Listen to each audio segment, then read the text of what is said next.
예, 반갑습니다, 성도님들. 또 이 저녁에 저희가 금요 기도회로 이렇게 모였고요. 이제 오늘 또 같이 말씀을 같이 나누고자 합니다. 오늘 말씀 이제 갈라디아서 이제 말씀이고요. 제목이 이제 그리스도 복음에 다른 복음 없습니다라는 주제를 가지고 말씀을 전하도록 하겠습니다. 우리 갈라디아서 1장 6절부터 12절 말씀인데요. 다 같이 한번 읽어보도록 하겠습니다. 같이 합독하도록 할까요? 예, 6절부터 읽겠습니다. 시작. 그리스도의 은혜로 너희를 부르신 이를 이같이 속히 떠나 다른 복음을 따르는 것을 내가 이상하게 여기노라. 다른 복음은 없나니 다만 어떤 사람들이 너희를 교란하여 그리스도의 복음을 변하게 하려 함이라. 그러나 우리나 혹은 하늘로부터 온 천사라도 우리가 너에게 전한 복음 외에 다른 복음을 전하면 저주를 받을지어다. 우리가 전에 말하였거니와 내가 지금 다시 말하노니 만일 누구든지 너희가 받는 것 외에 다른 복음을 전하면 저주를 받을지어다. 이제 내가 사람들에게 좋게 하랴 하나님께 좋게 하랴 사람들에게 기쁨을 구하랴 내가 지금까지 사람들의 기쁨을 구하였다면 그리스도의 종이 아니니라. 형제들아, 내가 너에게 알게 하노니 내가 전한 복음은 사람의 뜻을 따라 된 것이 아니니라. 이는 내가 사람에게서 받은 것도 아니요 배운 것도 아니요 오직 예수 그리스도의 계시로 말미암은 것이니라. 아멘. 우리 오늘 갈라디아서의 1장 본문을 가지고 또 이제 그 2장, 3장, 6장까지 이제 조금씩 갈라디아 사도 바울이 이제 갈라디아서를 어떤 의도를 가지고 어떤 목적을 가지고 쓰여졌는지 잠깐 나눴으면 좋겠습니다. 이 사도 바울이 이제 갈라디아서를 작성하고 기록한 시기에 대해서는 이제 신학 쪽에서는 이제 큰 두 가지 설이 있는데요. 이제 그 첫 번째가 이제 1차 전도여행 직후에 한 AD 한 48년, 한 49년 경에 쓰여졌다는 가설이 하나 있고요. 또 하나는 이제 3차 전도여행 직후에 이제 AD 56년에 이제 갈라디아 지역에서 사도 바울이 이제 작성을 했다는 그런 설이 있습니다. 잠깐 지도를 보여주시면은 이제 뭐 지도가 이제 저렇게 좀 큰 지도 있고 작은 지도가 또 뒤에 뒷면에 있는데요. 이제 갈라디아라는 지역이 저기 가운데 정중앙에 이제 터키 지금은 터키지만은 그때는 이제 소아시아라고 불렀습니다. 그래서 이제 소아시아 지역의 이제 하단 그 오른쪽 하단부에 저렇게 빨간 동그라미 써 있는 지역 이제 갈라디아 지역인데요. 다음 사진으로 넘겨주시겠어요?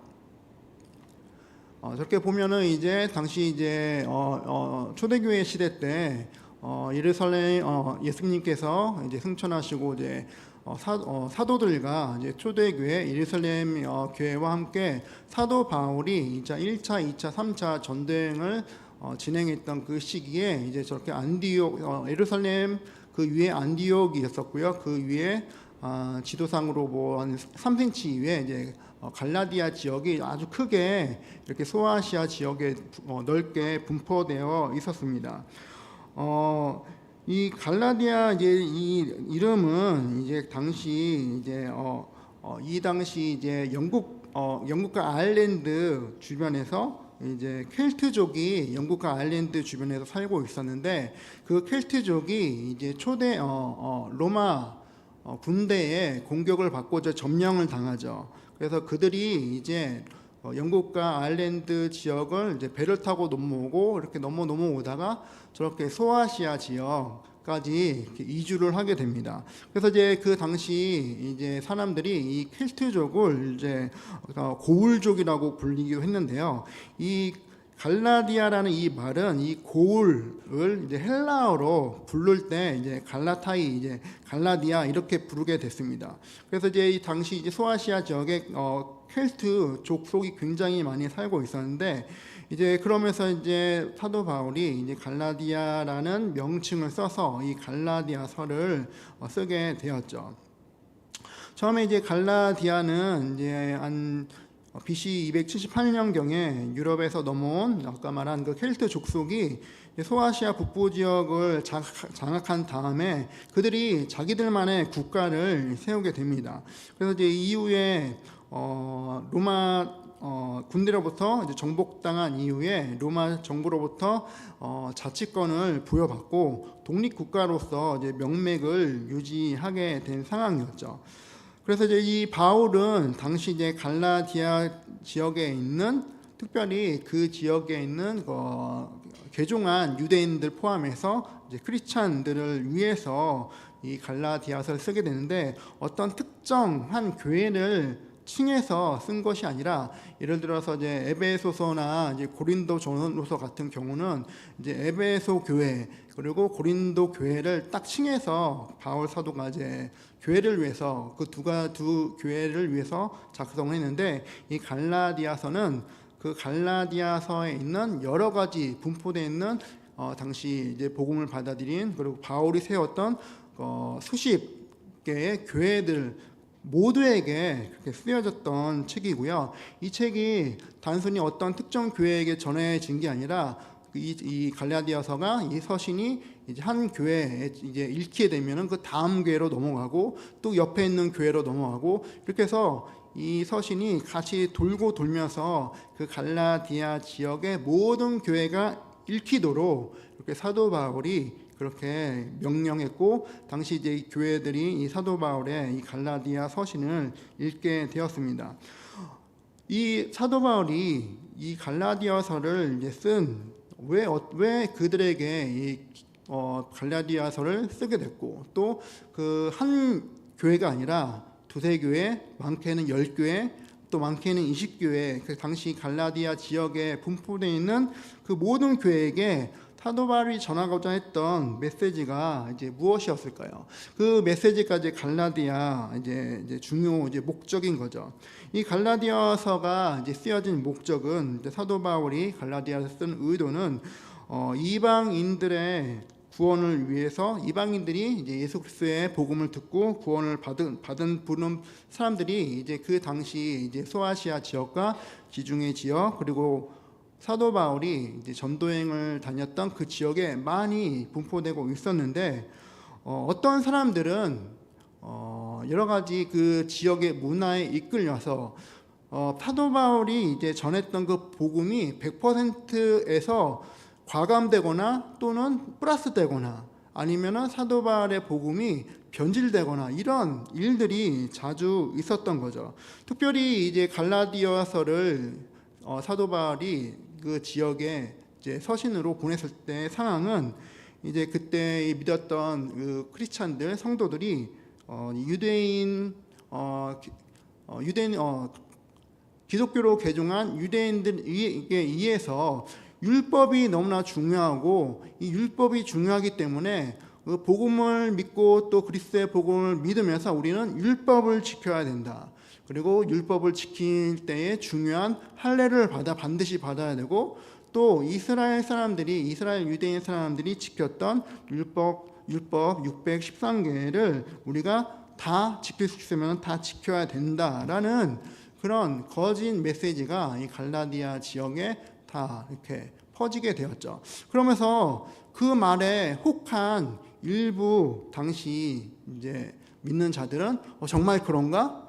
내가 이제 바울이 전한 복음이 이건데, 저들이 말한 그 율법을 지켜야 된다는 것, 하나님의 그 율법이 이제 모세로부터 하나님이 모세에게 이제 전에 그 율법을 명령했고, 그 명령 율법이 이스라엘 사람들 유대인들에게 거의 한 3,000년 4,000년 동안 그들의 굉장히 중요한 그들의 실생활의 규례가 되었던 그 법들이었는데, 그 법을 내가 지켜야 되나? 그런 쾌세천이 들게 되면서 정말 이 율법을 지켜야 되나 보다, 율법을 지키는 게 굉장히 중요한가 보다 라고 그렇게 생각을 했던 것입니다. 그런 상황에서 이 사도 바울은 그렇지 않다, 우리에게 율법이 중요한 것이 아니라 우리에게는 예수 그리스도를 통해서 주어진 이 복음, 순수한 복음만이 중요하다라고 바울은 그렇게 강조했던 것이죠. 그래서 그 갈라디아서 1장부터 6장까지의 중요한 내용들은 이 하나님의 하는 예수 그리스도를 통해서 우리에게 주어진 이 복음은 우리를 능히 구원할 수 있는 복음인데, 우리의 구원을 이루는 이 복음은 율법이 아니라 바로 하나님을 믿고 그의 아들 예수 그리스도를 우리의 구주로 믿는 바로 그 의가 바로 우리에게 가장 중요하다라는 말씀이었던 것입니다. 그래서 갈라디아서 이제 2장 16절부터 이제 한 5장까지 이제 갈라디아서를 이제 설명하는 중요한 구절이 있습니다.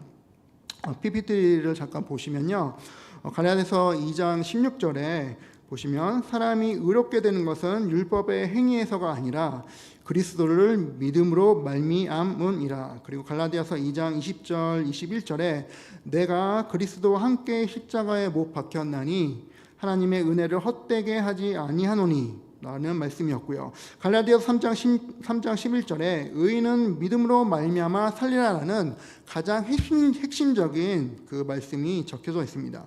그리고 갈라디아서 5장 1절에 그리스도께서 우리를 자유롭게 하려고 자유를 주셨으니 라고 말씀하셨고요. 갈라디아서 5장 18절에 성령의 인도하시는 바가 되면 율법 아래 있지 아니하리라 라고 말씀하셨습니다.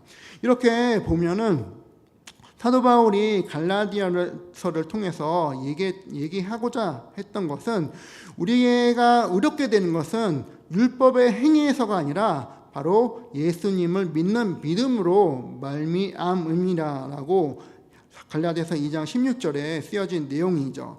그래서 사도 바울은 이 갈라디아서를 이렇게 설명하고 있습니다. 사도 바울은 갈라디아서를 이제 제2의 로마서다, 그리고 작은 로마서다라고 얘기하고 있고, 이 갈라디아서의 중요 핵심적인 내용이 핵심적인 내용이 이신칭의 내용인데요.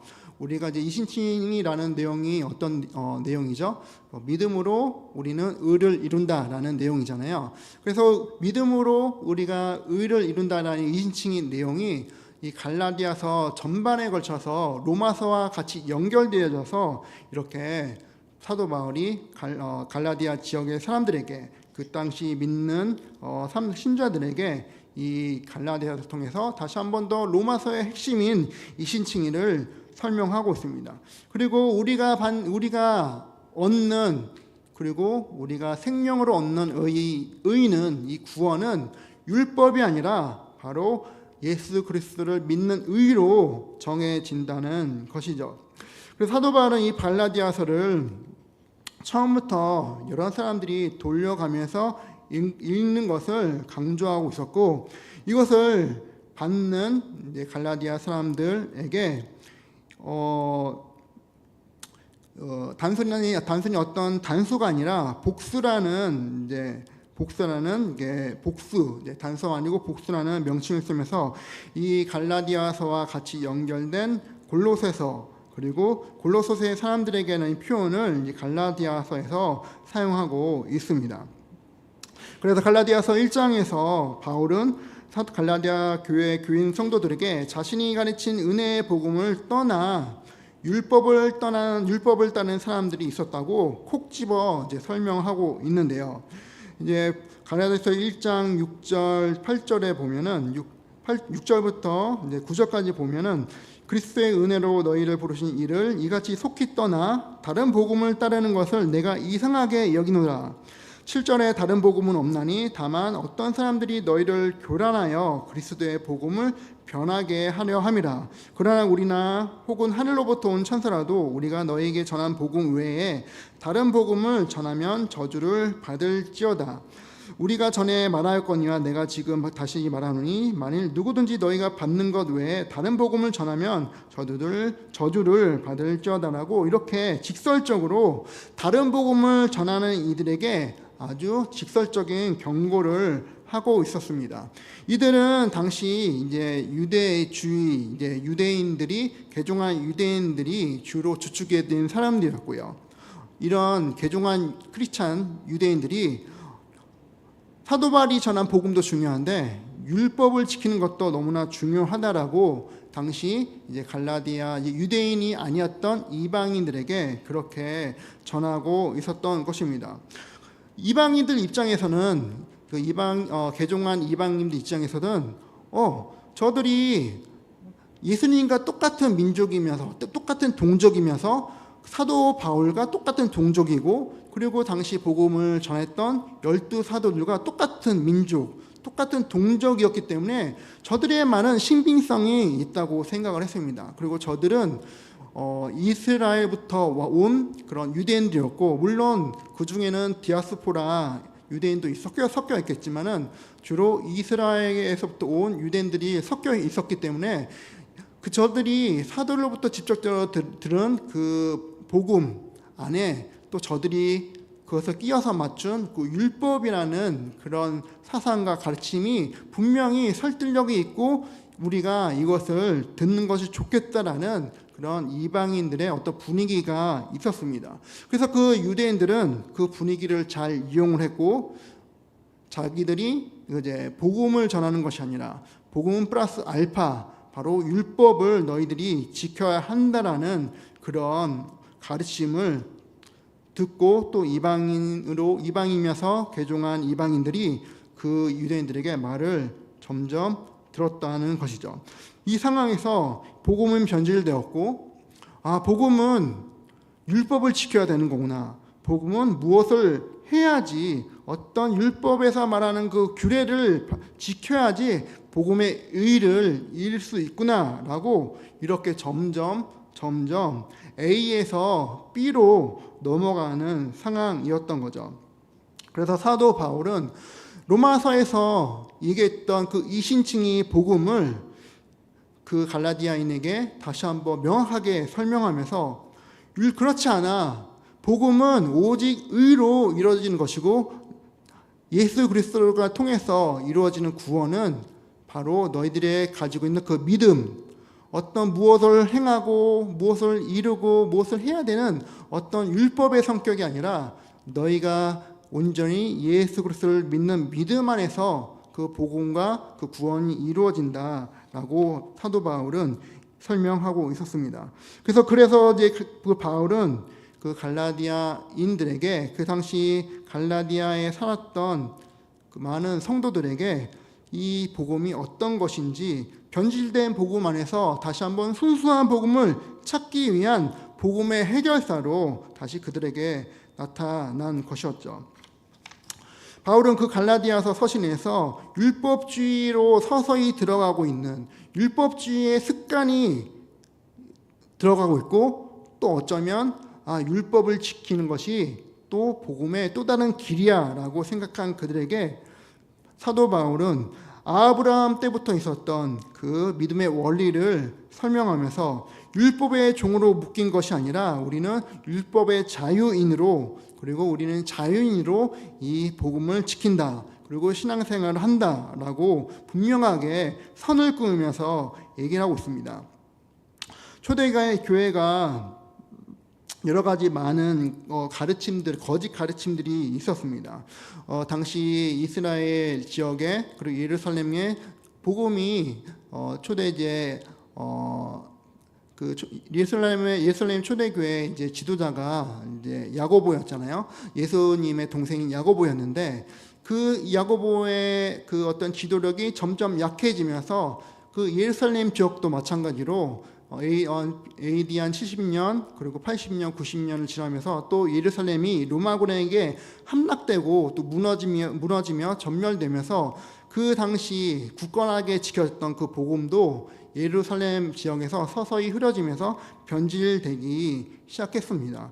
그래서 그 사도들과 같이 계속적으로 사도들의 복음을 그 복음 본질을 지켰던 사도들과 그리고 초대교회 사람들과 그리고 그들의 지도자들 그리고 감독들 그 모든 사람들이 이 복음의 본질을 어떤 것이 복음의 본질이고 어떤 것이 우리가 지켜야 되는 복음의 본질인지 다시 한번 그들은 그 AD 70년, 80년, 90년 또 100년 이후를 지나면서 그들은 계속적으로 고민하고 있었던 것입니다. 그 고민이 바로 또 오늘날의 우리의 고민이기도 하죠.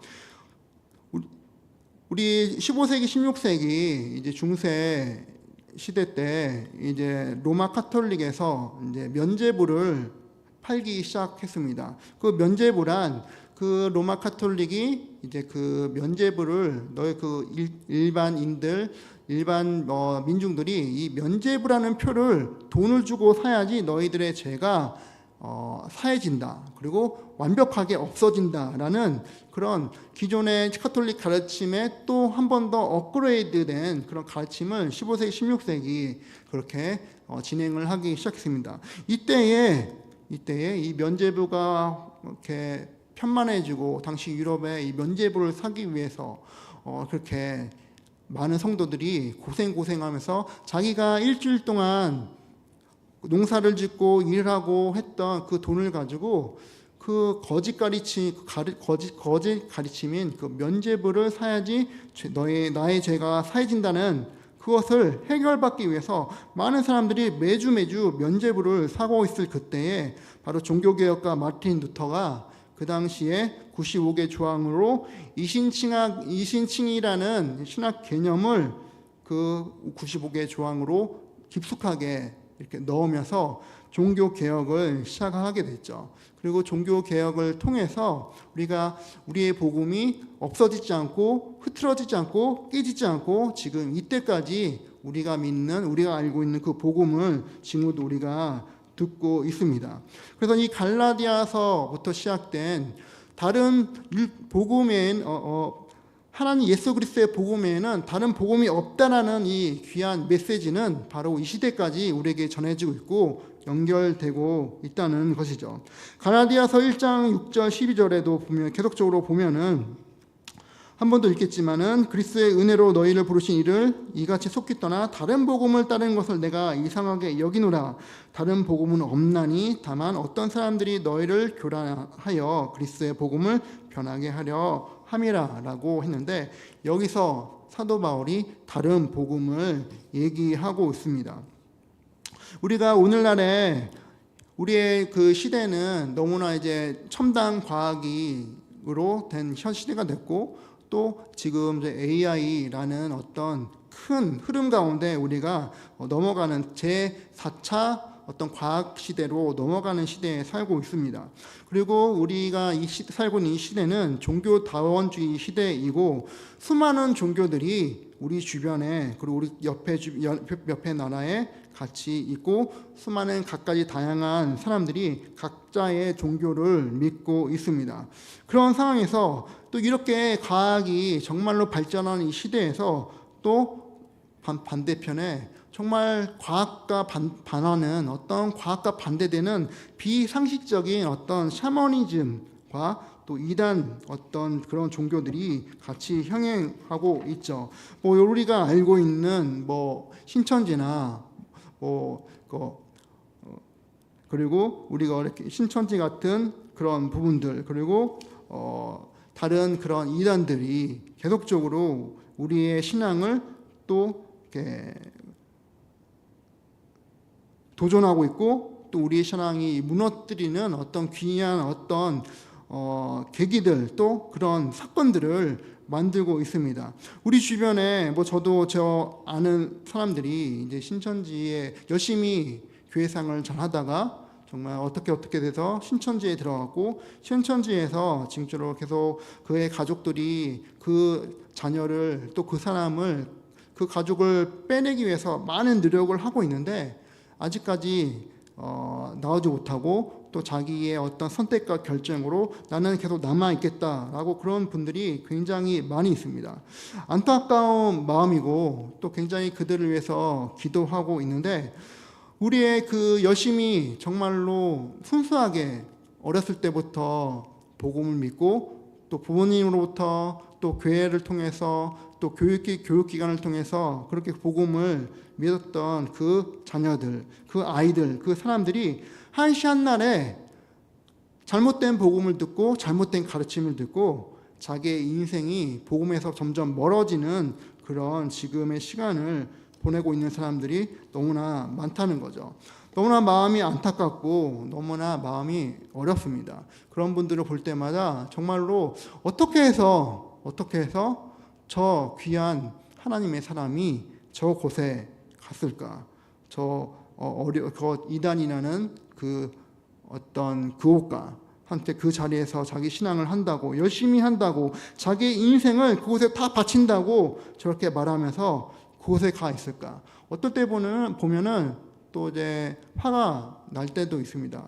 하지만 하나님께서 우리에게 주시는 도전은 이 복음이 그냥 단순하게 가만히 우리 마음속에, 우리 삶 속에 가만히 아무것도 없이 그냥 물을 담가놓은 이 컵처럼 가만히 있는 그런 복음이 아니라, 하나님이 우리에게 주신 복음은 우리가 이 복음의 흐름을, 또 이 복음의 핵심을 가지고 마치 물 흘러가듯 그냥 담궈진 어떤 물이 아니라 흘러가는 물이 되도록 하나님께서 이 복음을 우리에게 허락하셨고, 또 하나님은 그 복음을 우리에게 사명으로 주셨다고 생각을 합니다. 그래서 사도 바울은 이 갈라디아서를 통해서 이 복음이 단순히 우리에게 거저준 복음이 아니라, 그리고 거저준 복음이고 단순히 땅에 묻고 가만히 쟁겨두는 복음이 아니라, 이 복음을 통해서 너희들의, 그리고 성도들의 삶이 변화되고 성도들의 신앙이 계속적으로 자라고, 또 그 자란 성도들의 복음을 통해서, 그 믿음을 통해서 주변의 다른 사람들이 그 왕성하게 자란, 그리고 성숙하게 자란, 그리고 장성한 분량까지 자란 그 사람들을 통해서 또 새로운 복음을 받아들이고 믿을 수 있는 그런 재생산의 기회를 계속적으로 얻는 것을 사도 바울은 얘기하고 있습니다. 그래서 사도 바울은 이 갈라디아서 1장에 이 복음이 어떻게 전해졌는지 다시 한번 확인시켜주고 자기의 이 복음의 정체성을 생각하고 있습니다. 그래서 사도 바울은 1장 1절에 가장 첫 서두에 사도된 바울이라고 자기 자신을 표현하고 있습니다. 1장 1절에 사람들에게 난 것도 아니요 사람으로 말미암은 것도 아니요 오직 예수 그리스도와 그를 죽은 자 가운데서 살리신 하나님 아버지로 말미암아 사도된 바울은, 이렇게 쓰고 있는데요. 이 1장 1절 9절을 공동 번역으로 읽어보면 좀 더 정확하게 이제 이해가 됩니다. 읽어보면요, 사도인 나 바울로가 이 편지를 씁니다. 나는 사도직을 사람에게서나 사람을 통해서 받은 것이 아니라 예수 그리스도와 그분을 죽은 자들 가운데서 다시 살리신 하나님 아버지께로부터 받았습니다 라고 공동 번역에서 설명하고 있는데요. 사도 바울은 자기의 사도직이 사람이 어떤 사람에게, 아니면 그 당시 어떤 유명한 지도자에게, 그리고 당시 로마 황제 같은 사람들에게 받은 것이 아니라, 나는 하나님 아버지 아들 예수 그리스도를 통해서 이 사도직이 받았다라고 강조하고 있습니다. 그래서 이 사도된 바울은 라는 이 말은, 이거 헬라의 언어를 보면은 이제 아포스톨로스라고 하는데요. 이제 보낸 자, 보내심을 받은 자라고 그렇게 뜻하고 있습니다. 이 아포스톨로스라는 말은 바로 하나님으로부터 보낸 받은 자, 그리고 예수 그리스도에게 보낸 받은 자, 파견된 자라고 그렇게 의미하고 있는 거죠. 그래서 사도 바울 포함해서 예수님의 11제자, 그리고 11제자를 포함한 이 모든 사람들도 바로 예수 그리스도를 통해서 하나님의 복음을, 그리스도의 복음을 전하는 아포스톨로스라고 불리는 것입니다. 그래서 복음의 본질을, 복음의 핵심을, 복음의 능력을 다른 사람들에게 전하는 하나님의 대사로서, 하나님의 메신저로서, 그리고 하나님의 사절로서 이들이 있었다는 것이고, 이 12제자, 사도 바울을 포함한 12제자를 통해서 초대교회가 형성되었고, 초대교회의 수많은 사람들이 예수님을 믿고 또 변화되어서 새로운 이 복음을 통해서 영원한 생명을 얻는, 구원을 얻는 놀라운 축복을 받았다는 것이지요. 그래서 이 복음의 능력이 그 당시 초대교회에만 끝난 것이 아니라 지금 2000년이 지난 지금 이 시대에도 계속적으로 유효되고 있고, 계속적으로 연결되고 있고, 또 이 복음이 온 세상을 지나서, 온 지구를 지나서, 온 지역을 지나서 지구의 반대편에서부터 지금 여기까지 지금 우리에게 복음으로 들어왔다는 것입니다. 그래서 이 복음은 우리에게 너무나 놀라운 복음인 것이고, 또 우리의 생명을, 또 우리의 인생을 너무나 너무나 귀하고 가치 있게 하는 귀한 복음인 것이죠. 그리고 사도 바울은 이 복음에서, 이 말씀에서 다시 한번 너희들이 이 다른 복음이 아니라 그리스도가 우리에게 전한 그 복음의 말씀, 이 복음의 말씀을 다시 한번 너희들이 반드시 지키고, 또 어떠한 이 복음의 내용 중에서 어떤 것도 빼거나 어떤 것도 더하지 말라라고 사도 바울은 강조하고 있습니다. 다른 복음을 전하면 저주를 받을 것이다 라고 아까도 우리가 읽었던 본문 가운데 계속적으로 강조하고 있던 것이죠. 사도 이 복음을, 다른 복음을 전한다는, 그리고 이 복음 안에서 감가하거나 아니면 더하거나 이런 부분은 사도 바울만 얘기한 것이 아니라 바로 구약에서도 계속적으로 하나님께서 이스라엘 백성들에게 강조하고 있었던 부분이었습니다. 그것은 이제 신명기 4장 2절에 있는 내용이기도 한데요. 내가 너에게 명하는 말을 너희는 과감하지 말고 내가 너에게 명하는 너희 하나님 여호와의 명령을 지키라 라고 얘기하고 있었던 거죠. 그리고 신명기 12장 32절에 내가 너에게 명하는 이 모든 말을 너희는 지켜 행하고 거기에 더하지도 말고 빼지도 말지니라 라고 신명기 12장 32절에도 그렇게 쓰여져 있습니다.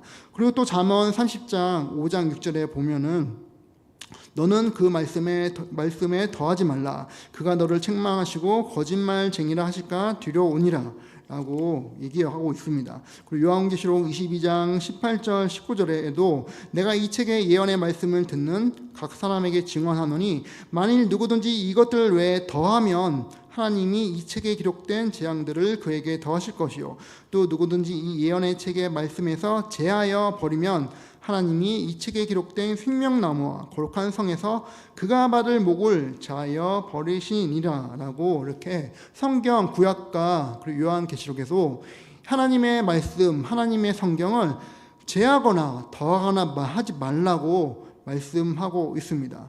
근데 이 복음을, 이 말씀을 우리는 때로는 너무나 많이 가볍게 다루고 또 여기고 할 때가 너무 많이 있는 것 같습니다. 어떤 사람들은 자기가 크리스찬이라고 하면서 정통 교회, 정통 장로교 또 개신교 교회 출신이라고 말하면서 너무나 당연하게 이 성경의 말씀을 자기 마음대로 해석하고 또 자기 마음대로 더하고 또 자기 마음대로 빼는 사람들을 종종 보기도 합니다. 어쩌면은 그 사람들은 이 구약에서 그 사람들은 하나님께서 이 신명기에서 말씀한, 잠언에서 말씀한, 요한계시록에서 말씀한 이 경고들을 너무나 헛되이 보지 못하고 있고 너무 가볍게 또는 자기가 의도적으로 이 말씀들을 읽지 않고 기억하지 않는다는 것이죠. 자기 자신을 위해서 자기가 어떤 무엇을 전파하거나 또 유명한 어떤 유튜버가 되기 위해서 자기가 하나님의 말씀들을 이렇게 취득해서 자기가 필요한 것만 그렇게 전하고 있는 것들을 보게 됩니다. 이때 사도 바울은 이 말씀을 절대 가감하거나 더하지 말라고 얘기하고 있죠. 하나님의 예수 그리스도가 주신 이 복음 외에는 너희가 다른 복음을 전하지 말라고 우리에게 말을 하고 있습니다. 그러면서 이 사도 바울은 다시 한번 우리에게 도전하는 것은 너희가 율법을 지키는 사람으로 존재하는 사람이 아니라 너희는 그리스도 안에서 복음으로 새로운 생명을 가진 바로 하나님의 아들들이라고 사도 바울은 얘기하고 있습니다.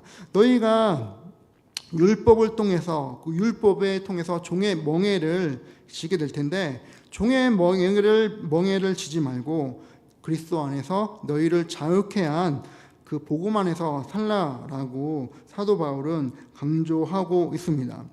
사도 바울이 갈라디아서 5장 1절에 그리스도께서 우리로 자유케 하려고 자유를 주셨으니 그러므로 곧세게 서서 다시는 종의 멍에를 매지 말라라고 하셨습니다. 그것이 또 베드로전서 2장 16절에 같이 연결되면서 너희는 자유가 있으나 그 자유로 악을 가리는 데 쓰지 말고 오직 하나님의 종과 같이 하라라고 쓰여져 있는데요. 사도 바울은 그 갈라디아에서 살았던, 그리고 갈라디아에서 신앙생활했던 그 크리스찬들이 율법을 통해서 점점 종의 멍에를 짊어지게 되고, 또 그들의 어깨가 율법을 통해서 점점 무거워지는 것을 보게 되었죠. 사도 바울은 정통 유대인이면서, 자기가 유대인이면서 그 율법의 어떤 기능들, 율법의 역할들을 너무나 명확히 알고 있었습니다. 율법의 기능들, 율법의 역할들이 무엇입니까? 바로 이것이 죄가 이다, 죄이다, 아니다를 명확히 가리는 그런 부분이 바로 율법의 기능이었죠. 하나님께서 모세를 통해서 출애굽하는 그 이스라엘 사람에게 전해진 이 십계명은 너희들에게 하나님의 법도를 지키는 것, 하나님을 사랑하는 것이, 이것을 하면은 하나님을 온전히 사랑하는 것이다.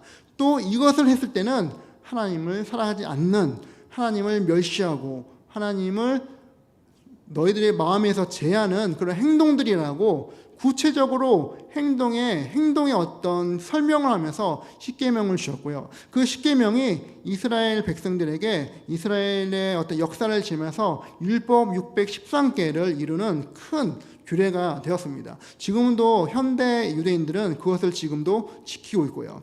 율법의 기능은 나의 행동이, 예를 들어서 내가 밖에 나가서 오늘 이제 예배가 끝나고 이제 집에 갈 때 횡단보도를 빨간불에 있어서는 멈추게 되는데, 빨간불이에도 불구하고 내가 길을 건너는 때 내가 느끼는 그 어떤 양심을 지키지 못했구나. 내가 횡단보도를 초록불에만 건너야 되는데 이 교통법규를 지키지 못했구나라는 그 인식, 그리고 그 양심의 가책을 받도록 하는 그 어떤 명확한 그 텍스트들이 바로 이 율법이라는 것이었죠. 이 율법은 가시적이고 눈에 보이기 때문에 우리 인간에게 어떠한 이 나의 행동과 나의 양심, 나의 마음이 무엇으로부터 죄이고 무엇으로부터 죄가 아닌지를 명확하게, 그리고 아주 쉽게 판별한 그런 기준들이 됐다는 것입니다.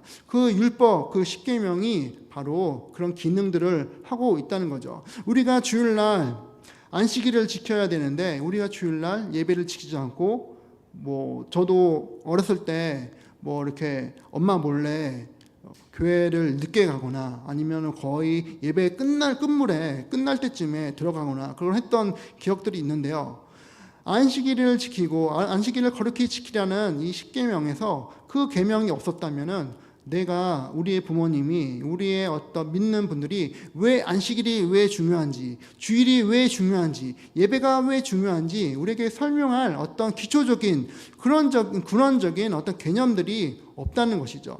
안식일을 거룩히 지키라라는 이 말씀이 있었기 때문에 우리 신앙 안에서 안식일은 정말로 소중해, 주일은 정말로 소중해, 주일은 반드시 지켜야 돼, 예배로 지켜야 되는 부분이야 라고 우리는 그런 인식과 생각을 자연스럽게 하고 있습니다. 그것이 우리에게 신앙적인 모토가 되고 있고, 또 교회 안에서도 그런 문화가 있다는 것이죠.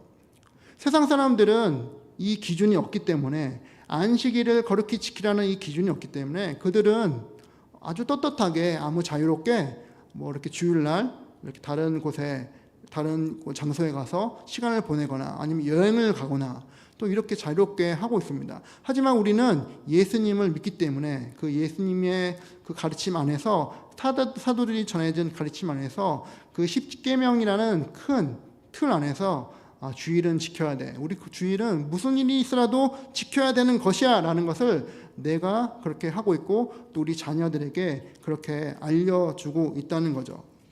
그 십계명과 율법을 통해서 우리는 무엇은 해야 되고 무엇은 안 해야 되라는 그런 명확한 기준을 갖게 되었습니다.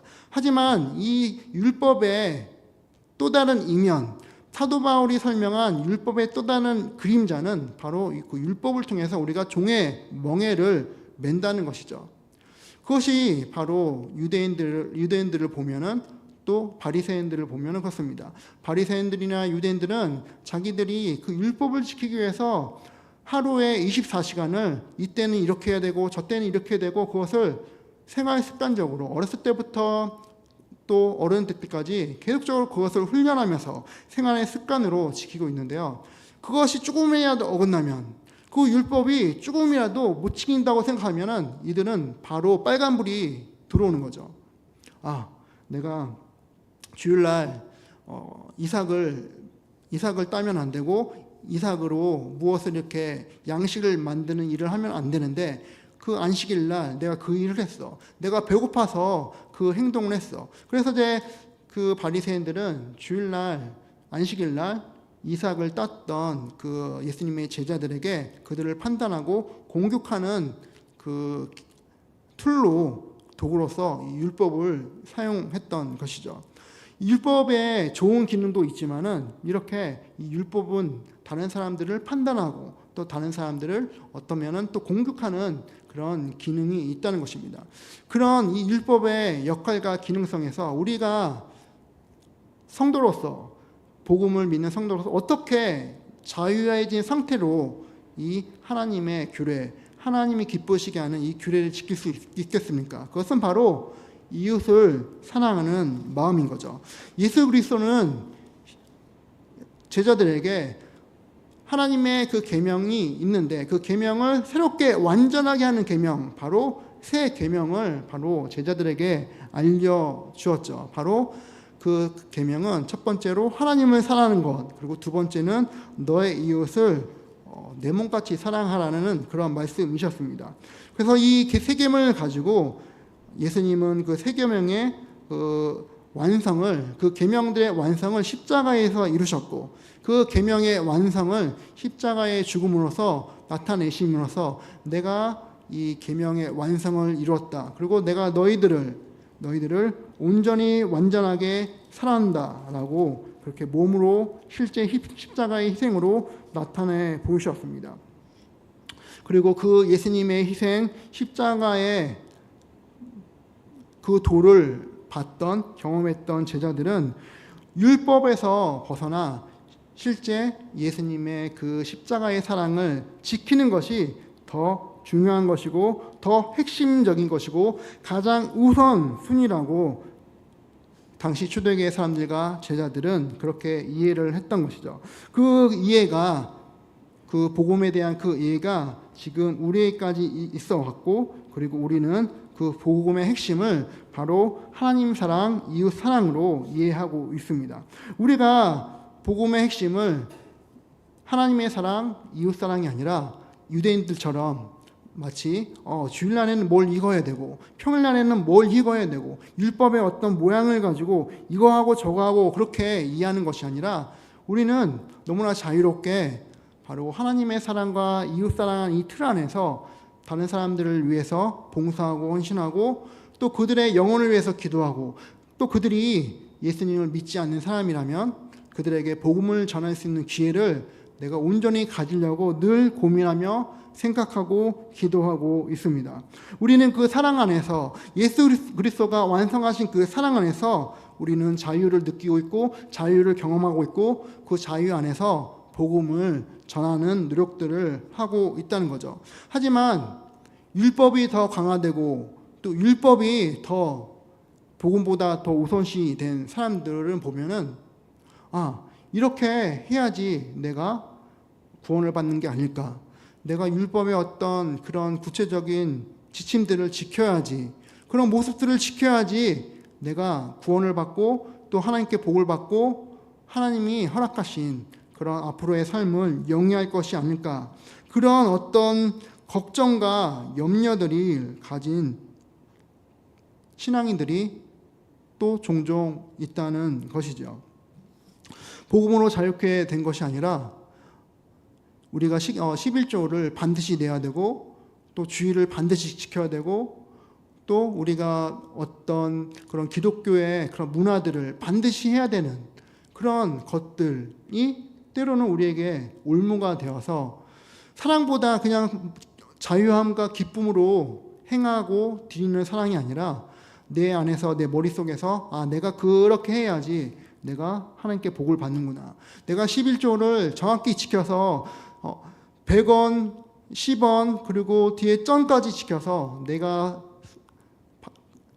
수익했던 그 수익에서 몇 원까지 계산해서 11조를 내야지. 그런 어떤 염려스러운 마음으로 신앙생활을 하는 분들도 있다는 것이죠. 다른 사람들의 눈치를 보고 다른 사람들이 행하는 나에 대해서 하는 말을 의식하고 다른 사람들은 저 성도님은 내가 이렇게 신앙생활할 때 이렇게 생각하지 않을까 라고 하면서 우리의 신앙이 자유하지 못한 상태로 또 기쁘지 않은 상태로 무언가 율법을 지켜야 되는 어떤 그런 행위들, 우리가 이것을 지켜야 되는, 반드시 지켜야 되는 어떤 그런 부분들의 모습들이 또 우리 신앙생활의 어떤 일부분에 있다는 것입니다. 우리가 사랑으로, 정말 사랑으로, 우리의 마음이 사랑으로 가득 채워져서 정말 기쁨과 열정으로 드려질 때 그런 사랑이 아니라 뭔가 이렇게 해야 돼, 저렇게 해야 돼, 또 이렇게 주일 생활을 해야지, 주일날 아침부터 일어나가지고 6시에, 5시에, 7시에 일어나가지고 아침 예배를 준비하고, 물론 예배를 준비하는 우리의 태도, 우리의 마음은 너무나 중요하죠. 하지만은 그 태도와 마음을 벗어난 어떤 행동, 우리가 어떤 율법 같은 행동을 되었을 때 우리는 좀 더 고민해보고 생각을 해봐야 됩니다. 우리가 정말 하나님을 기뻐하는, 사랑하는 마음으로 이 행동을 하는지, 아니면 주변에 보이는 어떤 시선으로, 아니면 내가 그간의 어떤 종교적인, 어떤 신앙적인 생활을 했기 때문에 이것은 반드시 해야 되라는 어떤 그런 강박적인 어떤 행동으로 또 하고는 있지 않은지, 우리가 다시 한 번 더 고민해 볼 필요가 있다는 것이죠. 하나님은 우리가 종처럼 얽매이면서 신앙생활을 하는 것이 아니라 정말로 자유하게, 정말로 기쁘게 하나님을 사랑하는 마음, 이웃을 사랑하는 그 마음으로 신앙생활을 하시기를 원합니다.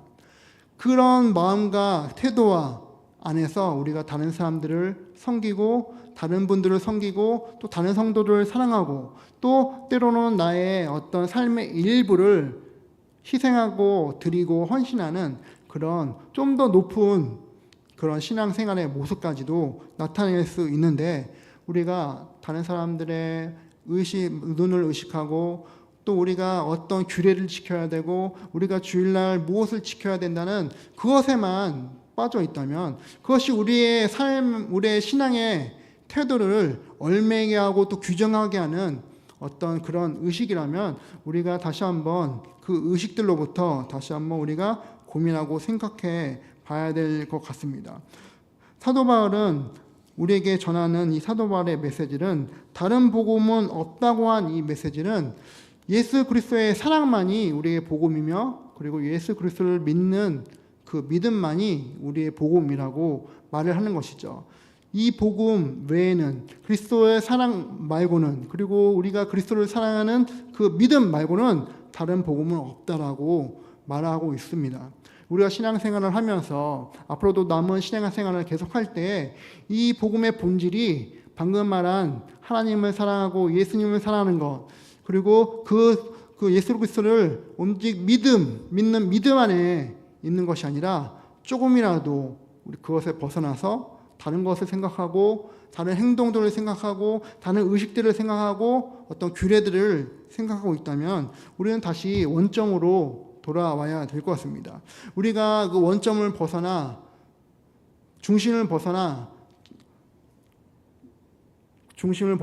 그렇게 원심력 같은 중심에 들어와야 되는데 중심에서 벗어나 그 주변을 맴도는 그런 신앙생활이라면은 다시 한번 우리가 기도함으로써, 말씀을 통해서, 그리고 성령 하나님께서 우리에게 주시는 감동을 통해서 나의 중심은 무엇인지, 나의 원점은 무엇인지, 나의 본질은 무엇인지 다시 한번 우리가 이 시간을 통해서, 또 우리가 올해를 보내면서 다시 한번 주님 앞에서 깊게 생각해 봤으면 좋겠습니다. 우리가 해야 할 온전한 일은 그 주님이 주신 그 진리 안에서 그 진리를 믿음으로 받아들이는 일인 것입니다. 이 일 말고는 우리가 다른 일이라는 건 없습니다.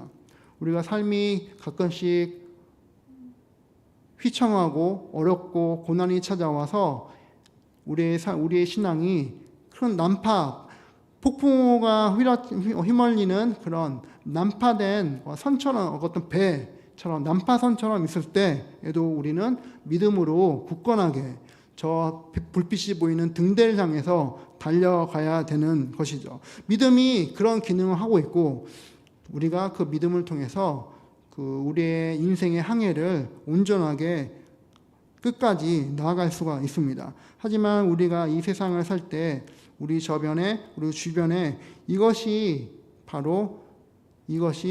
네가 말하는 복음 말고 또 이것이 또 복음이야. 이것이 또 진리야. 네가 말하는 진리 외에도 또 이런 진리가 있어 라고 하는 말에 우리는 귀를 닫고 또 우리는 어떻게 분별을 해야 되고 또 우리는 그것을 어떻게 들으면서 진리로 해석해야 될지 말씀으로 해석해야 될지 다시 한번 우리의 영적인 분별력과 또 우리의 영적인 신앙을 다시 한번 주님 앞에서 이렇게 업그레이드 했으면 좋겠습니다. 올해 마지막까지 다시 한번 우리가 이 말씀 안에서 그런 시간들을 보낼 때 하나님 우리 신앙 가운데서 우리의 삶의 연수 가운데서 복음의 진리에서 벗어나지 않도록 우리를 붙들어 주시옵소서.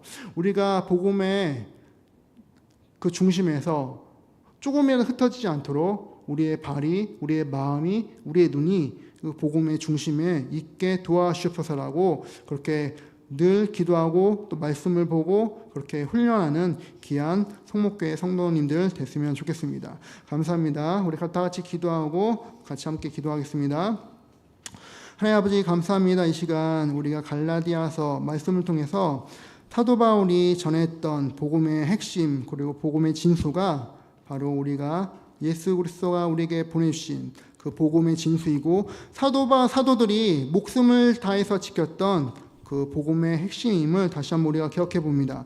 이 복음의 핵심은 2000년간 단 한 번도 바뀌지 않았고 변질되지 않았고 또 다른 곳으로 가지도 않았고 선을 넘지 않았습니다. 이 복음의 핵심은 우리에게 역사 안에서 온전히 주어졌고 이 믿는 우리가 알고 있는 복음의 진수를 통해서 다시 한번 우리가 우리의 신앙을 계속적으로 영위하며 또 달려가며 또 내후년 계속적으로 우리의 신앙을 같이 표대를 향해서 달려갈 것이라고 믿습니다. 다시 한번 우리에게 그 귀한 시간을 허락해 주셔서 감사하고 다시 한번 우리에게 당면하는 그런 신앙의 도전들 또 진리의 도전들이 있을 때마다 거룩한 하나님의 말씀으로 그것을 분별하고 능히 이길 수 있는 능력을 부어주시기를 소망합니다.